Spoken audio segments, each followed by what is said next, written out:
തീവ്രമായ സ്നേഹവിദ്വേഷങ്ങൾ നിറഞ്ഞൊരു ബന്ധത്തിൽ അകപ്പെട്ടു പോയിട്ടുണ്ടോ? ഒരു പെണ്ടുലത്തിന്റെ നിലയ്ക്കാത്ത ചലനം പോലെ നോവ്, സന്തോഷമെന്ന രണ്ടറ്റങ്ങളിലേക്ക് നിരന്തരം ആടിക്കളിച്ചിട്ടുണ്ടോ?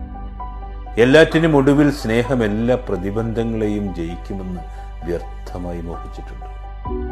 സ്നേഹമല്ല വിദ്വേഷമാണ് മേൽക്കൈ നേടുന്നതെന്നറിഞ്ഞ് തകർന്നു നിന്നിട്ടുണ്ടോ?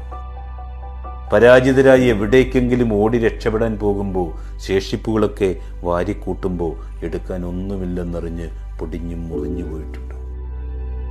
ഇത്തരമൊരു ബന്ധത്തിൽ കുടുങ്ങിക്കിടക്കുകയാണെങ്കിൽ ഒന്നുകിൽ പടിയിറങ്ങിപ്പോകുക, അല്ലെങ്കിൽ അതിനുള്ള സുരക്ഷിത ഭാണ്ഡം കരുതി വെക്കുക.